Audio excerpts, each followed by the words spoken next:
How to cure and treat atrophy. Muscle atrophy symptoms, causes and treatments. While the medical term is muscle atrophy, most of us refer to it as muscle wasting or wasting of the muscles. Actually, there are two types of muscle atrophy to be concerned with, one more severe than the other. The first type is called disuse atrophy while the other is referred to as neurogenic atrophy, and while many of the symptoms may be the same, the causes are dissimilar and the treatments will vary as well. Common causes for disuse muscle atrophy. Most of the time muscle atrophy is simply the result of disuse.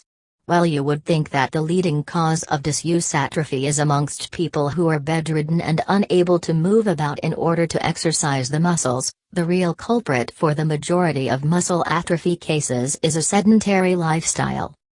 The good news is that with vigorous exercise this type of atrophy can be reversed.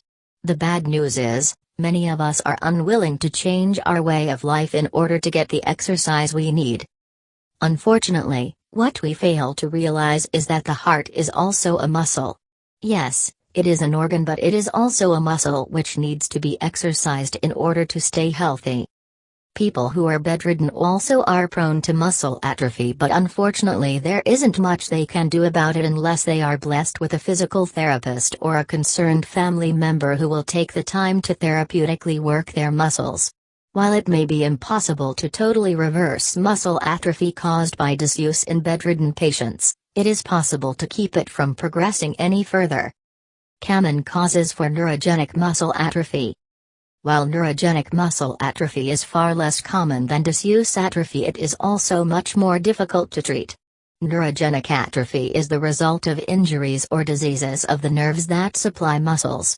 Diseases such as poliomyelitis, Lou Gehrig's disease, Guillain-Barré syndrome, myotonic dystrophy and muscular dystrophy are common causes for neurogenic muscle atrophy. However, some injuries also cause nerve damage which compromises by compression the nerves which supply muscles. There are times when this may be reversible, but other times, if the compression is caused by a disease such as multiple sclerosis, Lou Gehrig's disease or stroke, the damage, atrophy, may be irreversible and progressive. Sometimes nerve function can be interrupted in the brain, spinal cord or even in a peripheral nerve. A good example of this is a herniated disc. This will cause compression of spinal cord which then affects the nerve and can result in neurogenic muscle atrophy.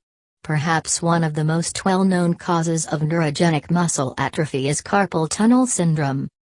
Signs and symptoms of muscle atrophy. Muscle atrophy from disuse is characterized, to put it bluntly, by weak flabby muscles. The signs and symptoms are easy to spot both on ourselves as well as on others. Muscles which are not exercised become weak and may eventually atrophy. The signs and symptoms of neurogenic muscle atrophy are a bit more difficult for the layperson to recognize quickly. Medical dictionaries list the number one symptom as postural muscle weakness. However, that definition requires another definition in order to even understand what they're talking about.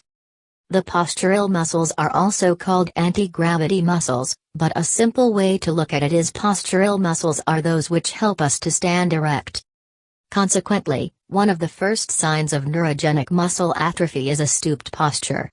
Other symptoms may include back pain, walking problems, Achilles tendon contractures, hamstring contractures, limited range of neck motion, a rigid spine and even heart failure. Again, the heart is a muscle and should it atrophy, it will most likely also fail. Some of these symptoms can be visibly detected even by a layperson, but other symptoms such as increased creatine kinase levels need diagnostic tests performed by medical professionals in order to detect. Treatments for muscle atrophy. Depending on which type of muscle atrophy you have been diagnosed with, treatments may vary significantly.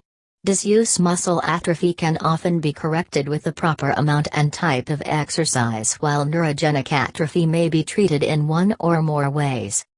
Sometimes medications are prescribed while other times a surgical procedure is necessary. Should medications be prescribed, they will most often include a course of anti-inflammatories such as corticosteroids in order to reduce inflammation and compression of the affected nerves. In the case of such conditions like herniated discs, surgery might be the recommended course of action. Many times osteopaths perform musculoskeletal manipulations in order to reduce the compression of nerves within the spinal column. You have probably heard friends, family members and neighbors refer to going to the chiropractor for an adjustment. The purpose of these adjustments is to literally stretch the spinal column in order to relieve the pressure on pinched or compressed nerves.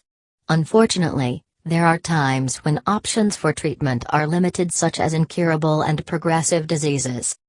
With modern advances in medicine, more and more treatments are being found every day which can delay the progression, to some extent, and/or alleviate much of the pain or discomfort, but cures are still off in the future.